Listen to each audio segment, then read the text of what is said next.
Bom, pessoal, boa noite a todos. Vamos dando início aí a mais uma reunião clínica do setor de medicina intensiva, do setor de terapia intensiva aqui da nossa disciplina, nossa reunião multiprofissional. Eu tenho um enorme prazer de receber hoje o doutor Israel Maia. O doutor Israel é um amigo pessoal nosso, além de tudo, né, Israel? Mas é médico intensivista, muito ligado ao AMIB, médico ali responsável pela UTI do Hospital Nereu Ramos, em Santa Catarina, é pesquisador no Instituto HCOR de Pesquisa, ele está envolvido em várias das nossas pesquisas dentro da parceria do HCOR com a BRICNET. Israel hoje também é do comitê executivo da BRICNET ali junto com a gente, né? E o Israel é o investigador principal, como talvez vocês saibam, de dois dos estudos mais importantes aqui da nossa UTI hoje, né? Que é o Renovate e o Stamina, né? Então, ele, sem dúvida alguma, é um prazer enorme ter ele aqui hoje falando conosco desse assunto tão especial, que é a questão do uso de catéter de alto fluxo nas nossas unidades de terapia intensiva, um assunto vibrante, não só assunto aí relacionado ao Renovate, mas que vem sendo alvo de múltiplas publicações recentes. Eu acho que não existia ninguém melhor que Israel para trazer um up-to-date para nós de como é que nós estamos na literatura hoje a esse respeito. Então, Israel, um enorme agradecimento por você estar conosco aqui numa véspera de feriado, né? Olha, Flávia. E você veja que nós estamos com um público ótimo aí, né? Já chegou a 60 pessoas, né? Mesmo sendo véspera de feriado. Então, a gente quer te agradecer muito por isso, viu? Imagina, é um prazer estar aqui, eu agradeço imensamente o convite. Eu me sinto em casa, eu também já participei aí da Escola Paulista, como pós-graduando na Pneuma, na UTI da Pneuma, não aí na disciplina, e estar sendo convidado pela Flávia é uma honra tremenda e é um prazer estar aqui, então eu vou trazer para vocês, deixa eu compartilhar aqui a tela.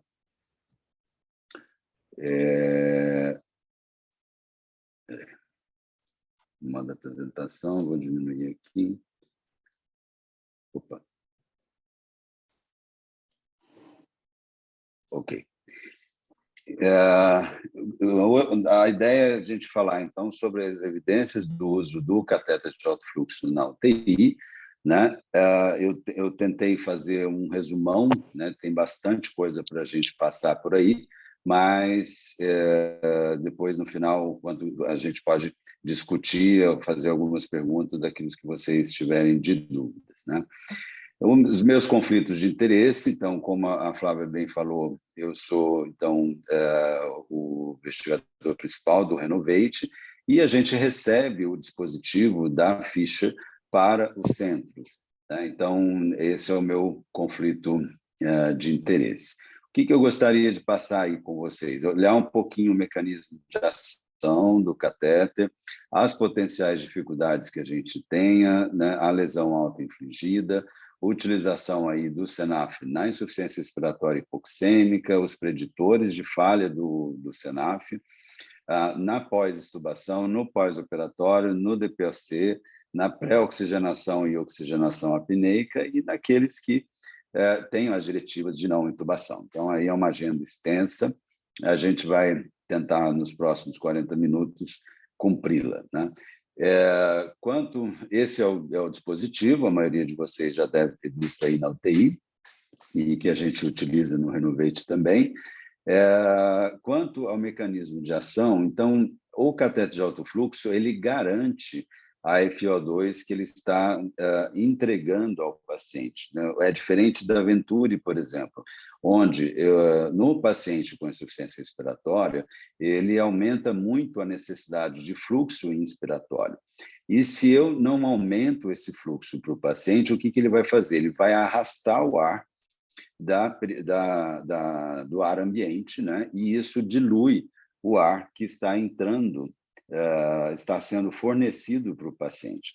Quando eu coloco um fluxo elevado, eu vou garantir que aquela FiO2 que eu estou setando no aparelho, é a FiO2 que vai ser entregue, como vocês estão vendo aqui. À medida que eu vou aumentando o fluxo, eu mantenho essa minha FiO2, independente de eu estar com a boca aberta ou fechada, né? Então, é claro que a boca fechada eu vou ter uma garantia maior, então eu vou usar menos oxigênio, porém, a FiO2 vai ser sempre a mesma, e isso é muito importante como mecanismo de ação. Aqui, um dos principais mecanismos de ação é a diminuição do espaço morto, como vocês estão vendo. Ele lava o CO2 nessa região de via aérea superior, e isso diminui bastante a pressão arterial de CO2 aí, periférica. Também diminui o esforço respiratório, o trabalho respiratório.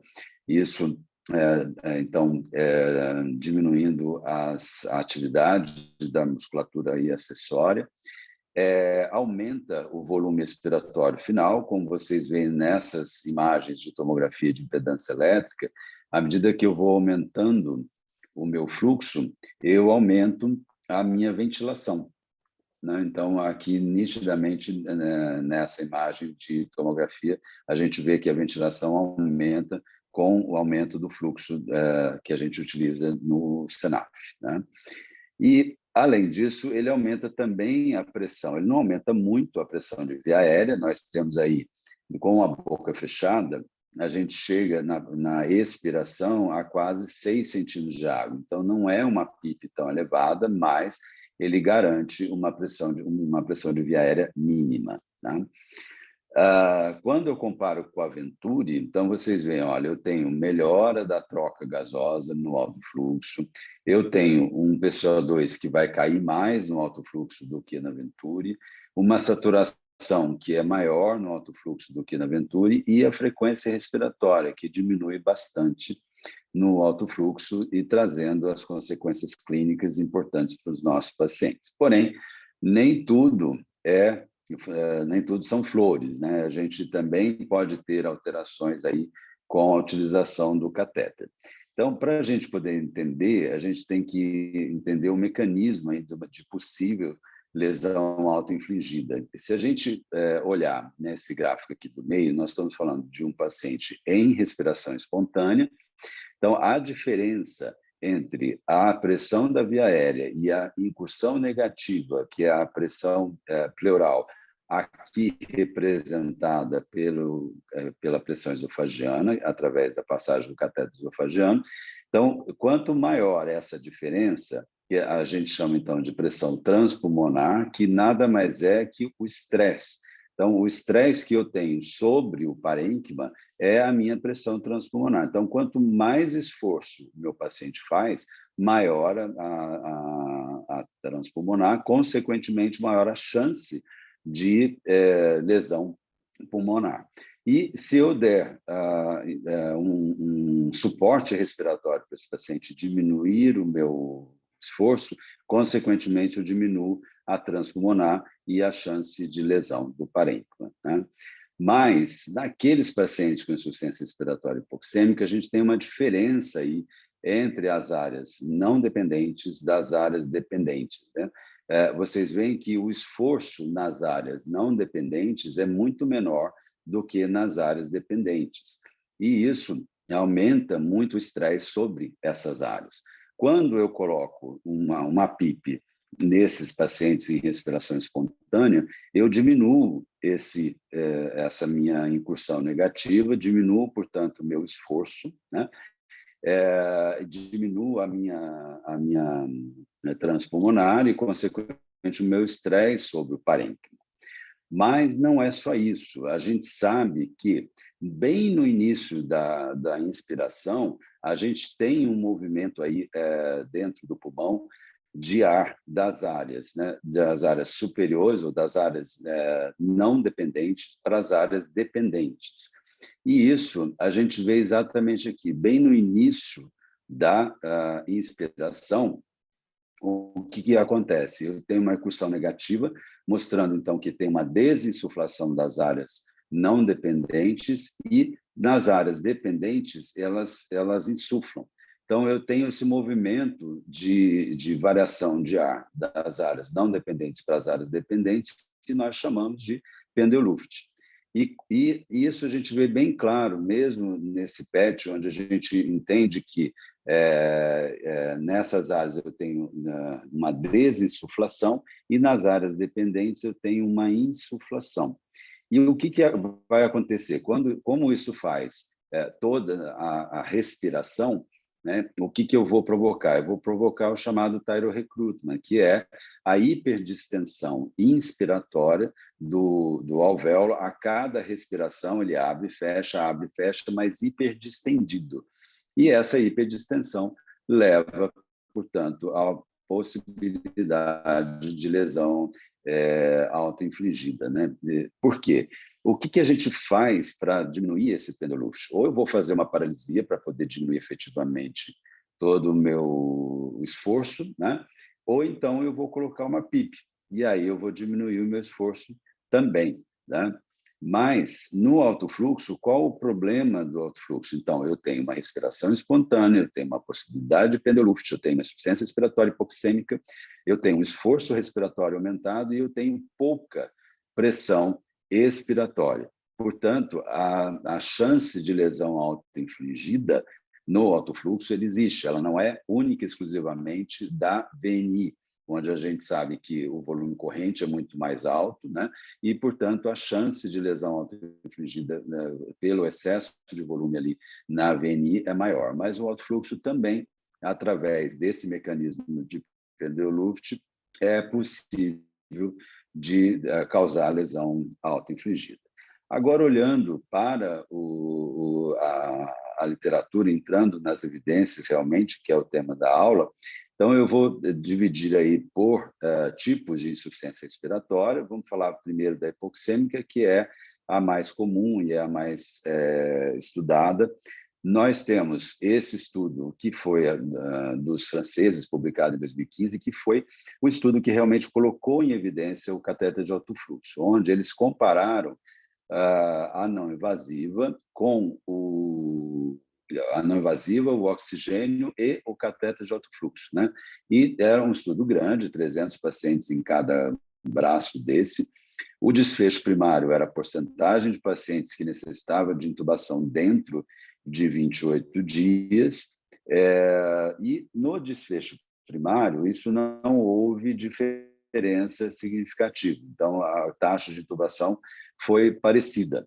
Mas, quando a gente olha para aquele grupo mais grave, com relação PO2, FiO2 menor do que 200, o alto fluxo intubou muito menos do que a não invasiva, do que o grupo do catéter de baixo fluxo, né? Então, nesses pacientes mais graves, ele foi muito melhor do que a não invasiva e o catéter de alto fluxo.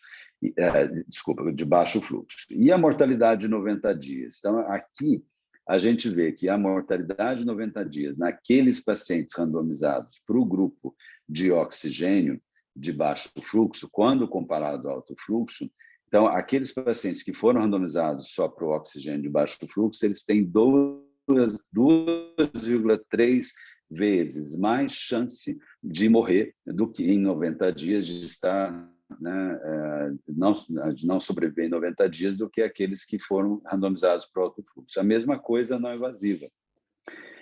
Aqueles que foram randomizados para a não invasiva têm uma chance maior de não sobreviver em 90 dias, quando comparado àqueles do catéter de alto fluxo. Então, esse foi o grande estudo. A partir dele, começaram-se a usar muito mais o catéter de alto fluxo e que veio o ápice aí do uso durante a pandemia.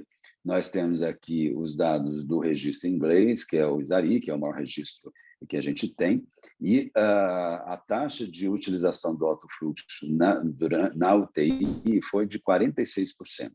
E isso, quando a gente olha desde o início da pandemia até mais a metade, aí a gente vê que aumenta essa taxa de utilização, né, de acordo com o passar da pandemia. E o mais importante, a taxa de mortalidade em relação a não invasiva, né? Lê-se aqui não só alto fluxo, mas também não invasiva, ela foi diminuindo, enquanto que aqueles que estavam entubados, a taxa de mortalidade não diminuiu de forma significativa.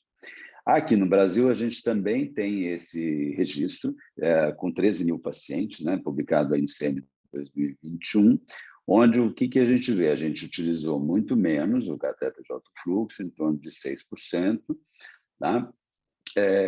Mas aqueles pacientes que utilizaram o suporte respiratório não invasivo, seja ele não invasiva, seja ele cateter de alto fluxo, eles tiveram uma mortalidade muito menor do que aqueles que foram intubados. E isso a gente vê de uma forma clara, isso guardada as proporções em termos de registro, nós não estamos falando de um estudo randomizado controlado, com todas as possibilidades de confundidores, mas a gente vê aqui que aqueles que foram primeiro para a não invasiva, receberam a não invasiva primeiro, morreu menos do que aqueles que foram intubados. Tá? E isso é bastante importante para a utilização do alto fluxo. E quanto à biossegurança, né, especialmente aí na pandemia, nesse estudo aí de bancada, onde ele vai ver a distância de dispersão das partículas, a gente vê que existe, ele é seguro, a distância de dispersão foi de 17 centímetros com a utilização do alto fluxo no fluxo máximo, né, comparado a 100 centímetros no catéter simples a 5 litros por minuto. Portanto, a chance de transmissão ela é a mesma e a gente não tem que se preocupar com isso, desde que bem paramentado. Né? Nas primeiras 24 horas, se eu comparar aqueles que eles foram intubados direto com aqueles que receberam o Senaf nas primeiras 24 horas nos pacientes com Covid-19, isso é uma coorte, também é um estudo observacional, mas eles fizeram aqui um mecanismo para diminuir a chance de confundidores e eles parearam pelo propensity score, que é a maneira mais correta de realizar isso. E eles viram que aqueles que receberam o Senaf primeiro, eles tiveram mais dias livres de suporte ventilatório do que aqueles que foram intubados, né? Então, de 21 para 13 dias, apesar da mortalidade não ter sido significativa. Mas falhar no Senaf, assim como falhar na não invasiva, a gente morre mais. Né? Então, vocês veem que aqueles que tiveram sucesso morreram em torno de 5%, e aqueles que falharam, isso foi basicamente 10 vezes maior a taxa de mortalidade. E, especialmente, se eu fico esperando muito tempo para intubar esse paciente, a partir do momento que ele já tem critérios de falha, quanto mais eu espero, maior o risco de morte desse paciente. Então, ou seja, não esperar, não retardar a intubação é extremamente importante. E quem que pode nos ajudar? Quem pode nos ajudar nessa decisão é o índice de ROX.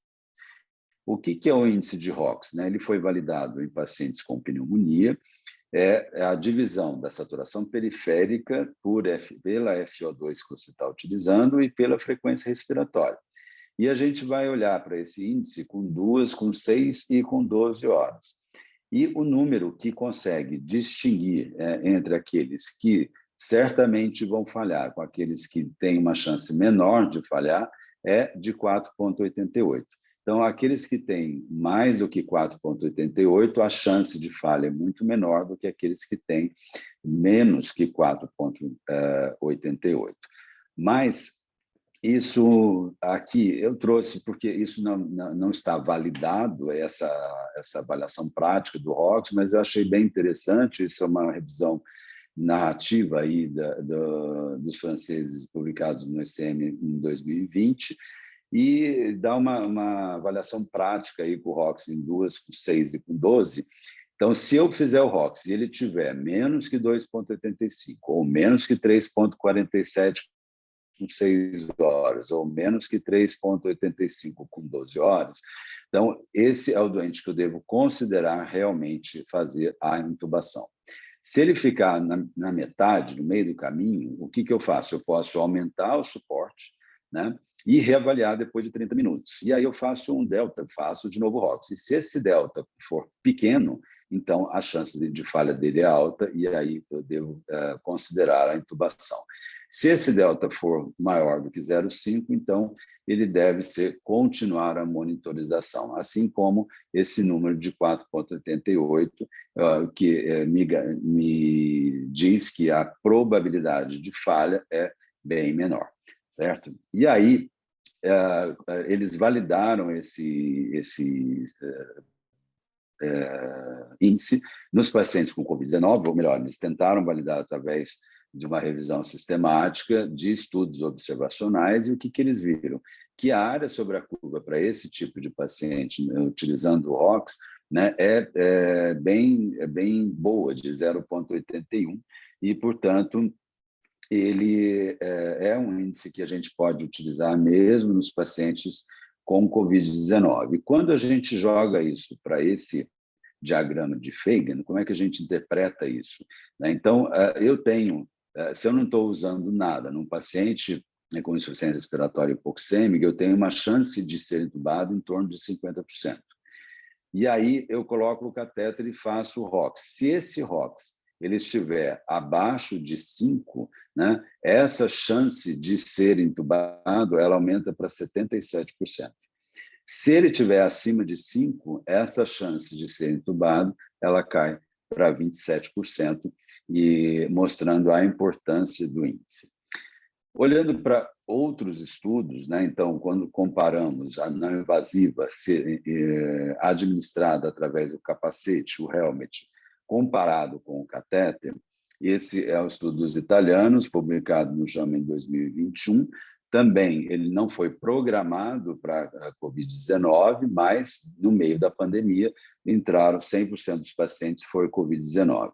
E o desfecho primário era, então, dias livres de suporte respiratório, e isso não foi significativo. O fato de utilizar realmente não aumentou os dias livres de suporte respiratório quando comparado ao alto fluxo. Porém, ele diminuiu a intubação. Então, a intubação em 28 dias ela foi menor naqueles pacientes que utilizaram realmente. Então, eu tenho uma diminuição relativa aí de 60% da taxa de intubação nos pacientes que utilizaram realmente quando comparado ao catéter de baixo fluxo. Mas nós devemos entender que isso é um desfecho secundário e para validar, realmente, eu preciso de novos estudos mostrando esse desfecho especificamente como desfecho primário, né? Em seguida, nós tivemos aí o Recovery, né, que é o grupo inglês que estuda muito Covid-19, e isso, eles fizeram, então, o Recovery RS, que é o maior estudo em ventilação não invasiva dentro do Covid-19, onde eles compararam o CPAP com o oxigênio de baixo fluxo, ou o alto fluxo comparado ao oxigênio de baixo fluxo. Então, não houve uma comparação direta CPAP e alto fluxo. Isso nos pacientes com insuficiência respiratória por Covid-19, e o desfecho primário seria a morte ou intubação dentro de 30 dias. E o que eles viram? Que aqueles pacientes que foram randomizados para o CPAP, eles tinham 30% menos de chance de morrer ou ser entubado quando comparado ao oxigênio de baixo fluxo. Porém, no grupo SENAF, isso não foi significativo. Então, a chance de morrer ou de entubar foi parecida nos dois grupos quando comparado o SENAF com o oxigênio de baixo fluxo. E, de uma forma interessante, claro que a gente esperava, né, que a intolerância ao helmet seja muito maior do que no alto fluxo. Lembrar que o alto fluxo é mais confortável, mesmo comparado a outros dispositivos, outras interfaces de não invasiva, porque o paciente pode falar, ele pode comer, ele pode beber, então isso facilita muito a aceitação do dispositivo, né? Esse é um estudo dos colombianos, publicado aí no JAMA também em 2021, também em pacientes com Covid-19, onde os grupos eram alto fluxo comparado com baixo fluxo, com 100 pacientes mais ou menos em cada grupo. Aqui, eles já tiveram um resultado oposto do recovery. Então, aqueles que foram randomizados para o baixo fluxo, eles tiveram, então, uma falha de tratamento muito menor, em torno de 40% a menos do que aqueles que foram randomizados para o oxigênio convencional. E a chance de recuperação clínica naqueles que foram randomizados para o alto fluxo foi maior, foi 40% maior quando comparado àqueles que foram randomizados para a terapia convencional de oxigênio de baixo fluxo. Tá? Agora, uma pergunta bem importante aí que a gente ouviu durante a pandemia toda, será que a prona acordada funciona? Então, esse estudo é muito interessante porque é um meta-trial. O que é um meta-trial? Na verdade, é uma junção de vários estudos randomizados controlados que ocorrem ao mesmo tempo em locais diferentes, porém, com o mesmo taxa, a mesma critério de inclusão e as mesmas características, né? E eles, então, depois eles conseguem juntar todos os dados e publicar esses dados agrupados. E, nesse caso aqui, eles compararam o quê? O alto fluxo, o grupo que fazia prona e alto fluxo com o grupo que fazia alto fluxo sozinho, mais o standard care. Nós temos aí 500 pacientes de cada lado. E o desfecho primário era morte e intubação em 28 dias. E o que a gente vê? A gente vê que naqueles que fizeram prona acordado com o alto fluxo, eles tiveram menor taxa de falha de tratamento, né? Aí diminuindo em torno de 22%, menor taxa de intubação, de 25% a menos de diferença relativa em relação àqueles que usaram o alto fluxo sozinho. A mortalidade não foi diferente, mas o tempo, né, de desmame do catéter de alto fluxo foi maior do que naqueles que fizeram prona comparado àqueles que não fizeram prona. Então, mostrando que a prona, associado ao catéter de baixo fluxo, ela faz diferença. E o que faz diferença também é o tempo, né? Assim como nos intubados o tempo também faz, aqui também fez.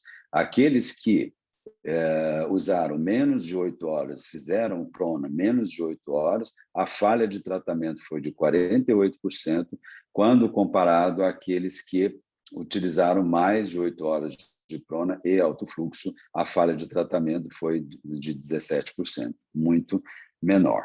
E aí, quando a gente olha para todos os estudos e sumariza isso numa revisão sistemática, o que a gente vê? A gente vê que o que faz diferença para a utilização da prona acordada é o suporte respiratório não invasivo. Então, aqui, quando eu uso o suporte respiratório não invasivo na prona, eu tenho uma diminuição da taxa de intubação aí de 27%. Agora, se eu uso só a prona e o oxigênio convencional, isso, então, não é significativo, onde a gente pode olhar aqui que ele cruza o valor nulo e, portanto, ele não é significativo, falando a favor do uso do alto fluxo, principalmente o alto fluxo, porque é o mais aceito. Já é difícil você ficar de prona. E ainda ter que usar uma máscara de não invasiva é mais complicado ainda, né? Então, o alto fluxo é muito mais aceitável do que a taxa de não invasiva. E nos imunossuprimidos, né? Como é que será que é a mesma resposta? Também em insuficiência respiratória hipoxêmica, aqui não Covid-19, né? Eles compararam o SENAF com o baixo fluxo e o desfecho principal foi mortalidade em 28 dias, sendo que tinha quase 400 pacientes em cada braço. E a gente vê que para mortalidade não houve uma diferença significativa para aqueles pacientes imunossuprimidos em utilizar o SENAF comparado ao oxigênio de baixo fluxo. Mais recentemente, o Florali IM, né, que é o Florali é o Frate, dos franceses lá no início, o primeiro estudo que eu mostrei, ele tem esse acrônimo que chama Florali, e aqui eles fizeram para os imunossuprimidos, por isso que ele chama IM. Então, eles compararam os pacientes com insuficiência respiratória hipoxêmica, né, não Covid-19 especificamente, mas o grupo intervenção ele intercalava o alto fluxo com a não invasiva, com sessões de não invasiva até 12 horas, né, e comparado com o alto fluxo sozinho. Mas, de qualquer maneira, eles também não viram diferença significativa em termos de mortalidade e em termos de intubação, né, nesses pacientes com insuficiência respiratória e imunossupressão. E aí, se a gente juntar tudo isso nessa revisão sistemática aí, que é uma meta-análise, é uma network meta-análise, o que é uma network meta-análise? Eu consigo comparar, né, duas estratégias que não foram testadas diretamente, né? Então, eu consigo comparar, eu tenho maneiras de fazer isso através da network meta-análise, e aí eu comparo, então, duas estratégias que não têm estudos que testam as duas diretamente, como foi o caso lá do recovery do CPAP com alto fluxo. E aqui, o círculo, ele vai me dizer o número de pacientes, quanto maior o número de pacientes, maior esse círculo, e a linha reta é o número de estudos. Então, quanto mais grossa é essa linha, maior o número de estudos. Então, aqui, o que eles olharam? O oxigênio de baixo fluxo, a não invasiva administrada através da interface Helmet e a não invasiva administrada através da máscara facial, e o alto fluxo. E os desfechos foram o quê? Mortalidade e intubação. Então, vamos olhar aí para a mortalidade. Então, na mortalidade, quando eles comparam o alto fluxo com o catéter de oxigênio padrão de baixo fluxo, não houve uma diferença significativa na mortalidade a favor de nenhum deles, né? E também, comparando a não invasiva administrada por máscara facial, comparado ao alto fluxo, também não teve uma diferença significativa em termos de mortalidade. Mas o que teve de diferença foi do helmet em relação ao alto fluxo. Quem usou helmet, né, morreu quase 50% a menos do que aqueles que utilizaram catéter de alto fluxo. Já no desfecho intubação, quando eu comparo alto fluxo com catéter de baixo fluxo, a gente vê que eu tenho uma diminuição relativa aí de 24% a menos de intubação para aqueles que foram randomizados para o alto fluxo. Já não tem diferença quando eu comparo a ventilação não invasiva por máscara facial e alto fluxo, e no helmet a diferença volta, né, a favor do helmet, então 65% menos de intubação no helmet comparado ao Senaf, né? E aí, deixando de lado a hipoxêmica, entrando em outros possíveis campos de utilização do alto fluxo, será que ele é importante para a utilização em pós-extubação? Então, esse é o primeiro estudo. Na verdade, aqui ele comparou a não invasiva com o alto fluxo para diminuir chance de reintubação naqueles pacientes que foram entubados e que tinham alto risco de falha, tá? E isso é um estudo de não inferioridade, assim como o Renovate é um estudo de não inferioridade. Ele nos mostrou, então, que o alto fluxo foi não inferior à ventilação não invasiva nos pacientes de alto risco para diminuir chance de reintubação. Aqui, ele associou o alto fluxo com a não invasiva num grupo, e no outro grupo ele usou o alto fluxo sozinho. Então, ele usava em torno de 4 horas de VNI, e nos intervalos ele usava catéter de alto fluxo. Foi randomizado, 300 pacientes mais ou menos de cada lado, e o desfecho o desfecho de reintubação, né, a gente foi melhor, então menos pacientes foram reintubados no grupo combinado de alto fluxo com não invasiva quando comparado ao alto fluxo sozinho. Mas, como eles tiveram uma boa parte dessa população de hipercápnicos, eles viram que o sinal aqui estava nos pacientes hipercápnicos, que eles realmente eram diferentes, mas quando eles olharam para os pacientes não hipercápnicos, não existia diferença, né? Então, nessa população de alto risco, a gente pode também utilizar essa combinação, tá? E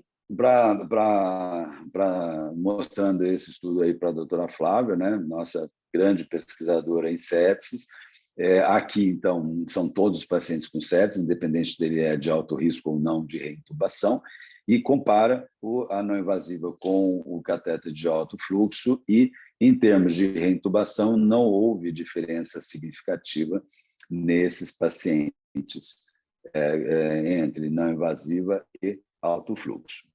E no pós-operatório, será que eu posso utilizar o alto fluxo no pós-operatório? Eu trouxe primeiro essa meta-análise, porque eu tenho alguns estudos que compara o SENAF com o baixo fluxo, né? E o que a gente vê nesses estudos? Que eu tenho uma diminuição importante aqui, né, de reintubação naqueles pacientes que utilizaram alto fluxo comparado àqueles que utilizaram oxigênio normal, mas que são de alto risco de intubação. Quem são os pacientes de alto risco? Aqueles idosos, aqueles com insuficiência cardíaca, aqueles com DPOC, né? Então, esses são os pacientes de alto risco. Então, nesses pacientes, utilizar a SENAF faz diferença no pós-operatório. Esse é o maior estudo em pós-operatório dos espanhóis, onde eles compararam o SENAF com a não invasiva na população de cirurgia cardiotorácica e tinham alto risco de reintubação, que eram os obesos, a fração de ejeção baixa, já tinha uma extubação prévia, uma falha de extubação prévia. Então, eles randomizaram para o alto fluxo ou para a não invasiva, 400 pacientes de cada lado. O desfecho principal seria a falha de tratamento, que lê-se reintubação, mudança para outro tipo de tratamento, né, como, por exemplo, a intubação em si. E o que eles viram? Que o alto fluxo foi não inferior à não invasiva nesse grupo de paciente, então, mostrando a importância da possibilidade de utilização do alto fluxo no pós-operatório, sendo não inferior à não invasiva, né? E no DPOC, será que a gente tem alguma coisa aí no DPOC? Né? Então, no paciente com insuficiência respiratória por exacerbação do DPOC, então, aqui, fisiologicamente, o alto fluxo funciona, porque ele diminui o PCO2 nos hipercápnicos, como a gente está vendo, e diminui a frequência respiratória. Mas a gente precisa saber se isso funciona do ponto de vista clínico. E a gente só tem um estudo randomizado controlado na exacerbação do DPOC em pacientes acidóticos com pH menor do que 7,35, onde eles compararam não invasiva, que é o tratamento clássico, ao SENAF. E eles não viram diferença significativa em termos de intubação e em termos de sobrevida. Mas, se vocês olharem aqui, é um intervalo de confiança gigantesco, né?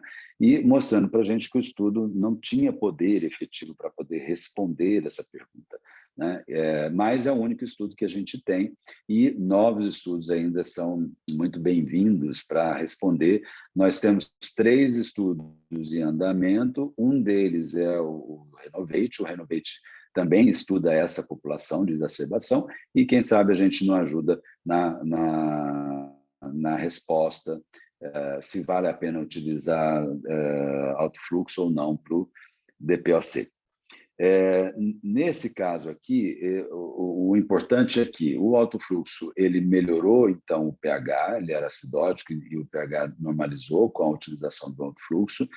Ele também melhorou a hipoxemia e diminuiu bastante o PCO2, então mostrando que existe um potencial. mas com necessidade de se estudar mais.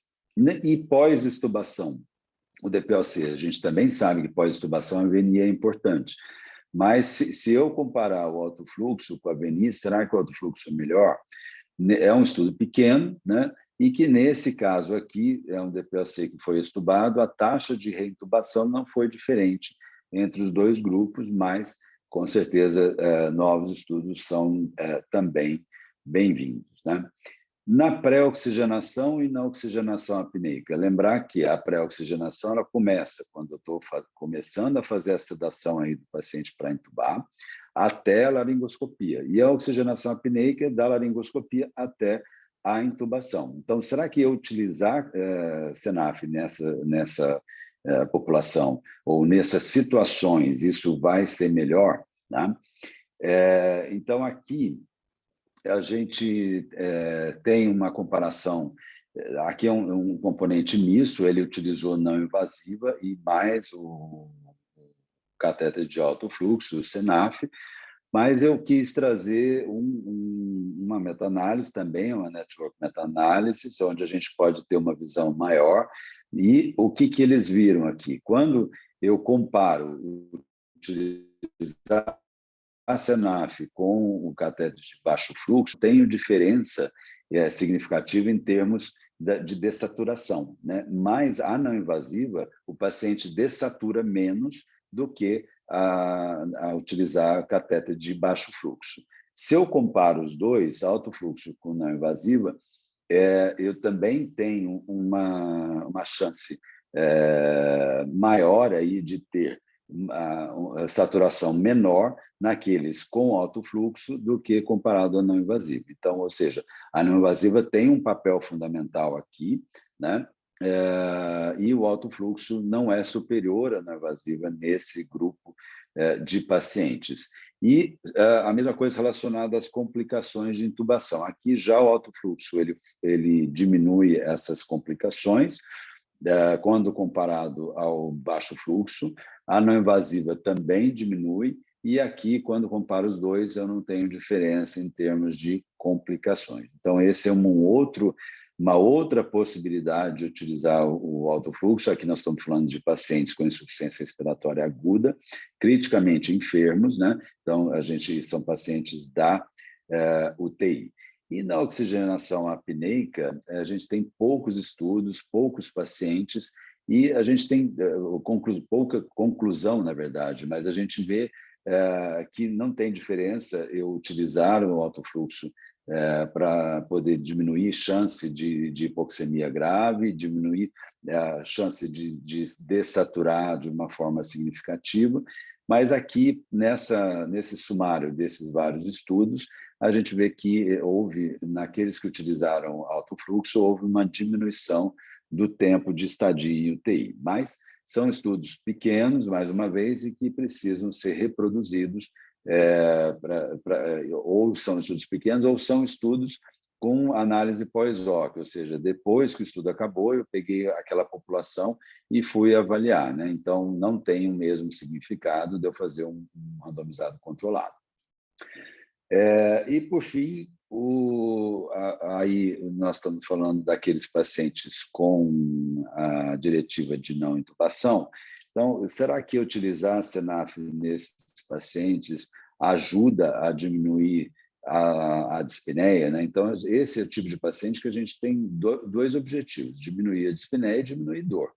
Então, o SENAF pode ser bom. E aqui, esse é o único estudo que a gente tem. Ele fez, na verdade, um crossover, comparando alto fluxo com baixo fluxo. E o que ele vê? Que eu tenho uma diminuição da escala de Borg, né? da escala de dispneia, e também, nessa outra escala de dispneia, também existe uma diminuição do alto fluxo comparado ao oxigênio de baixo fluxo, né? E a frequência respiratória também diminui, e, portanto, o SENAF ele pode ser benéfico nesses pacientes, onde vai ser mais confortável e talvez melhorar a dispneia nessa hora aí tão importante, né?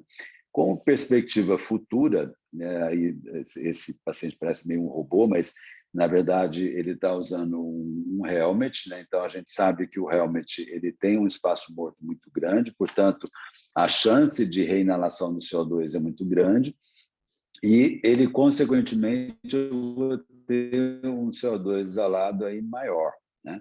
Se eu coloco o alto fluxo, como ele lava, como a gente viu lá, o espaço morto de via aérea superior, então a chance de eu ter menos reinalação de CO2 aumenta, como vocês estão vendo aqui.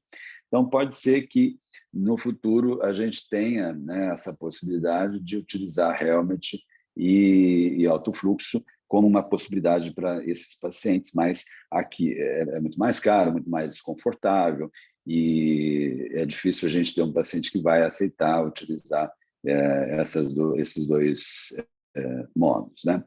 E aí, por fim, não podia deixar de fazer então a propaganda do estudo, que é um estudo BRIC, né, que eu faço parte de forma muito orgulhosamente junto com a doutora Flávia, onde aqui a gente estuda 4 tipos de insuficiência respiratória, de grupos de insuficiência respiratória. Então, o hipoxêmico não imunossuprimido, que é o mais comum, o hipoxêmico imunossuprimido, o edema agudo cardiogênico e a exacerbação do DPLC. Então, a gente está estudando todos esses subgrupos no mesmo estudo, ganhando tempo, ganhando e economizando, né? E isso é importante porque é um estudo adaptativo, onde a gente usa uma análise bayesiana que nos permite comparar esses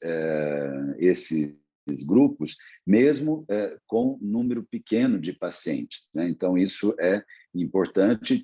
Talvez a gente tenha hoje em dia 1.291 pacientes randomizados, então já é um estudo bem grande. Basicamente 80% da nossa amostra é Covid-19, né? A gente começou em 2019, logo em março de 2020 veio o início da pandemia e, portanto, a nossa população, a maior parte, é realmente de Covid-19. A ideia é que a gente, no final desse semestre, no mais tardar até o final do ano, a gente tenha o fim do estudo, né, que pode chegar até 2.000 pacientes. Por ser um estudo adaptativo, ele não tem um tamanho de amostra fixa. Então, ele pode chegar até 2.000 pacientes e a gente já conta aí com 30 centros participando, 35 centros participando e randomizando. Vocês sabem bem, né? São os nossos top recruiters e a gente agradece muito todo o trabalho de vocês no empenho de tornar o Renovate aí realidade, nós finalizarmos esse estudo. Então, de conclusão, o CENAF ele não é isento de lesão autoinfligida, a falha no CENAF e o retardo da intubação estão relacionados a uma mortalidade, a aerosolização ela existe, mas a dispersão ela não é maior do que no alto fluxo, no baixo fluxo. O índice de ROX ele tem um bom rendimento para predizer falha. O CENAF ele parece ser a melhor opção quando comparado à VNI na insuficiência respiratória hipoxêmica nos imunossuprimidos, né? Quanto ao CENAF, ele não foi superior ao baixo fluxo VNI quanto à mortalidade e intubação nos pacientes imunossuprimidos. O helmet ele parece ser a melhor opção quando comparado ao CENAF na insuficiência respiratória hipoxêmica, né? Então, a gente precisa de mais estudos para confirmar. O prono acordado ele funciona, mas eu preciso estar associado ao alto fluxo. No pós-operatório, ele diminui risco de intubação.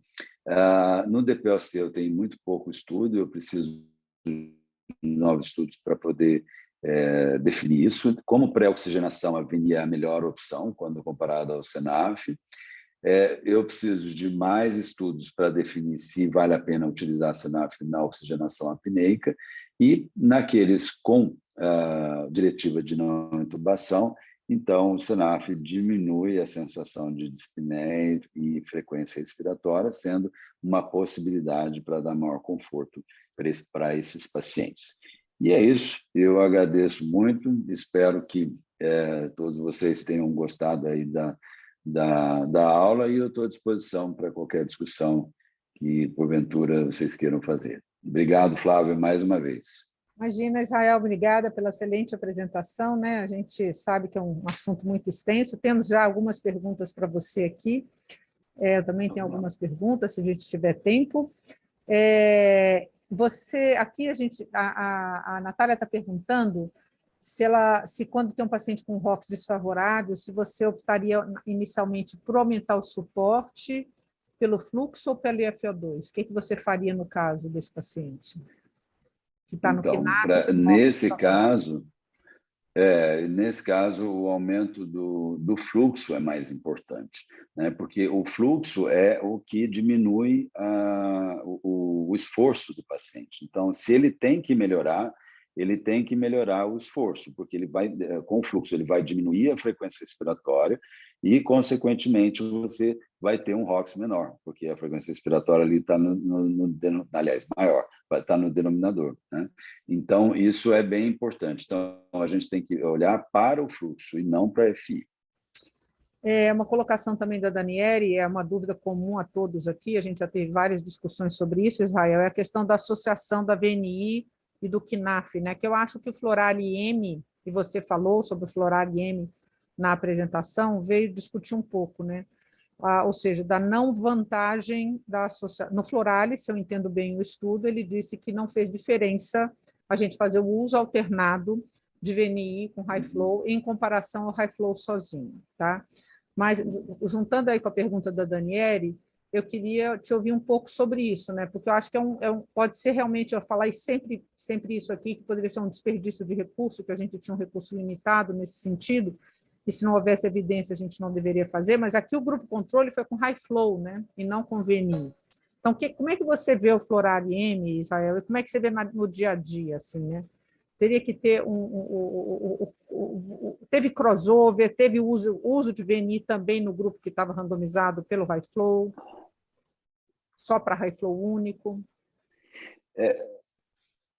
O que eu acho, Flávio, é que, na verdade, a gente, para a insuficiência respiratória hipoxêmica na chegada da UTI, a gente não tem essa definição, porque a gente não tem esse estudo, né, onde compara o alto fluxo com associado à não invasiva com o alto fluxo sozinho. Por quê? Porque o Floral-IM é especificamente dos imunossuprimidos. E o imunossuprimido, ele é uma entidade completamente diferente. E vocês veem que a gente não teve nenhum estudo que foi positivo, nenhum estudo randomizado controlado que foi positivo nos imunossuprimidos. Só temos estudos observacional. Então, e o outro estudo que comparou aí a estratégia combinada com a estratégia simples foi em pós-operatório, né? Então, aliás, pós-tubação, não foi pós-operatório, foi pós-tubação. Então, essa população, ela ainda não foi estudada. Mas o que eu vejo na prática? Eu vejo na prática que você fazer a combinação, o paciente aceita mais. A gente sabe da dificuldade da não invasiva, então, só para vocês terem uma ideia, a gente tem uma mediana de uso de não invasiva nas primeiras 24 horas, no Renovate, de 11,6 horas.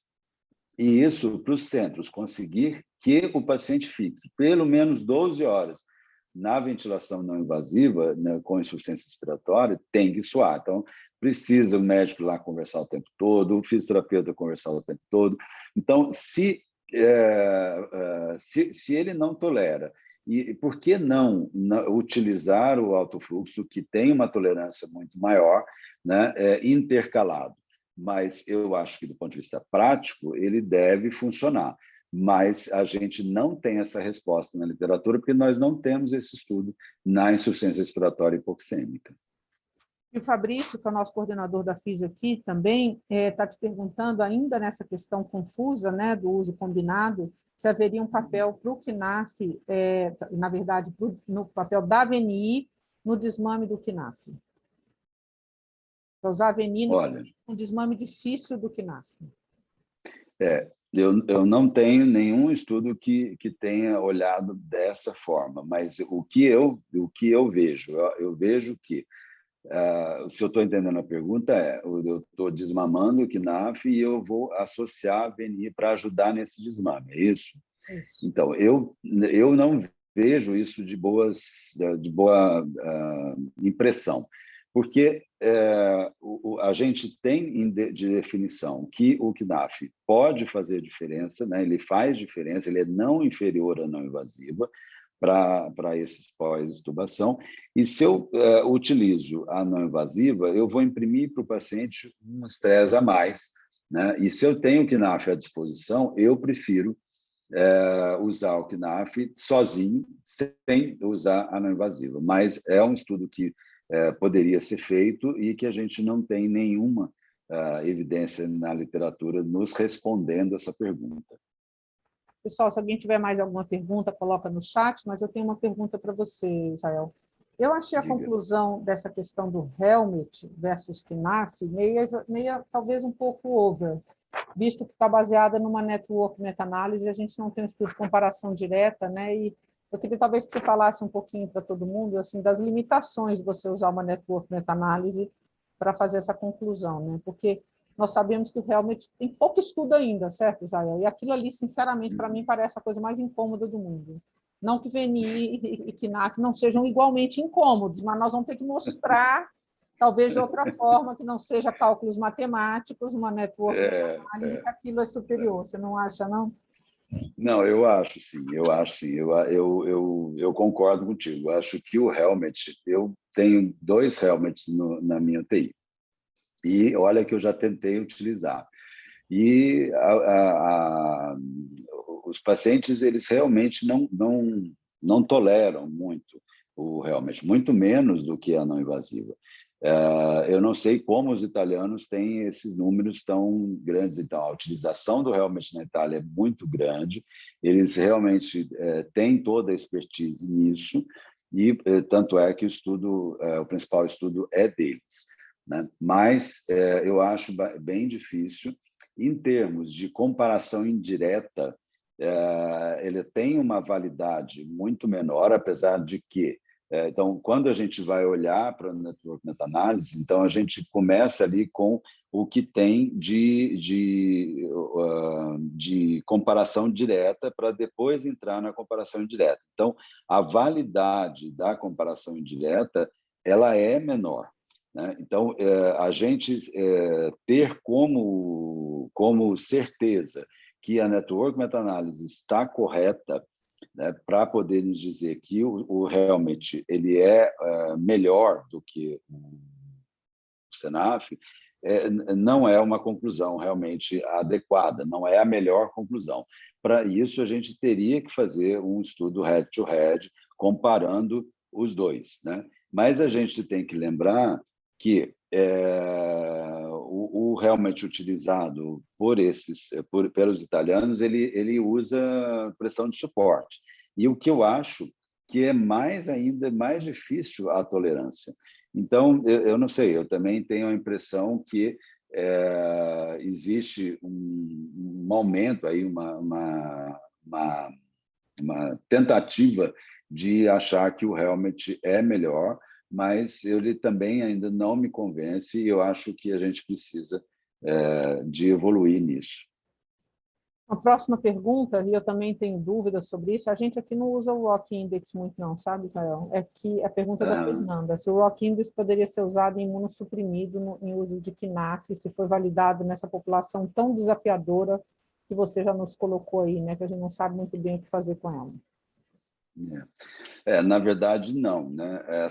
A população da validação do ROX foi em pneumonia comunitária grave, mas ali tinha alguns pacientes imunossuprimidos, mas não é a maioria, né? Então, não existe uma validação do ROX para esse paciente específico.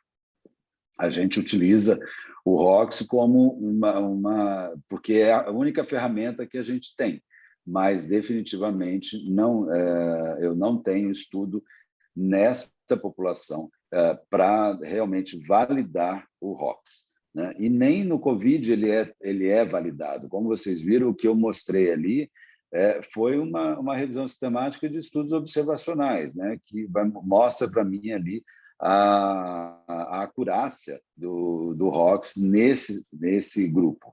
Então, ele nos dá conclusões muito importantes, mas também não é uma validação, né? Não é uma validação específica. Então, a gente pode usar, também eu uso, mas eu uso com muito pé atrás, porque não foi validado naquela população. Então, vou fazer uma provocação, Israel. Validar um índice que define ou não intubação, para mim, tem que ser assim, ó, randomizo os doentes, desse lado eu só intubo se o ROX for baixo, porque uma coisa é validar um índice com uma curva ROC. Para mim, isso não é validar um índice, tá? Para mim, validar um índice é assim, ó, nessa UTI, esse doente eu vou intubar se o ROX estiver abaixo de 4,8 e não vou intubar se estiver acima. E o outro grupo, eu vou usar o meu critério clínico. E aí eu vou ver lá na frente quem se deu melhor. Naqueles que eu usei meu critério clínico versus em quem eu segui o índice ROX. Isso, para mim, é um processo de validação adequado do índice. Por quê? Porque quando você fala assim, eu não tenho outra ferramenta, eu vou me permitir te provocar e dizer, temos. Nós temos a melhor ferramenta que existe, que é uma equipe na beira do leito tomando a decisão com base no olho. Com certeza, com certeza. Fazendo as contas aqui, né? Se você tiver 90 de saturação com FI de 60, o paciente tiver com 30 de frequência respiratória, eu vou coçar a mão. O ROX está de 5. Está de 5. Eu vou coçar a mão para entubar esse doente, mas eu vou aumentar a FI. Se você aumentar a FI, é verdade que o ROX vai subindo, né? Vai baixando. Né? Então, ou seja, o que eu quero dizer? É que a gente também tem que ter cuidado, né, Israel? Não sei, comente. Foi pura provocação essa daí. Não, mas eu concordo plenamente. A gente tem uma coisa da beira-leito, do feeling à beira-leito, que é muito importante, né? Então, nosso dia a dia, a gente está acostumado a ver aquele paciente todo dia, a gente sabe que existem determinados sinais desse paciente que vai evoluir com piora. E é preferível entubar antes do que eu entubar na urgência, e aí a chance dele morrer é muito alta. Então, eu acho que olhar só para essas ferramentas, elas são só uma ajuda na sua decisão, mas a decisão mesmo, ela vem daquilo que você está vendo na beira-leito. Então, acho que é uma provocação importante e, realmente, a gente vê que naquela equipe que está mais acostumada a trabalhar à beira-leito com os pacientes graves, né, você tem uma intubação mais precoce, uma intubação mais tranquila, né, e uma evolução melhor do paciente do que aquela equipe que não tem esse mesmo traquejo, né? Então, o feeling, o dia a dia do lado do leito do paciente, não tem dúvida que não é substituível por nenhum outro índice. Muito bem. Pessoal, tem mais alguém que quer fazer alguma pergunta para o Israel? Perfeito. Então, Israel, já estamos aí alguns minutos adiantado do nosso horário tradicional aí de terminar, mas eu queria novamente te agradecer demais. Foi uma excelente aula, né? Tivemos um público aí recorde para uma véspera de feriado, mostrando o seu prestígio nesse assunto. Né? Que bom.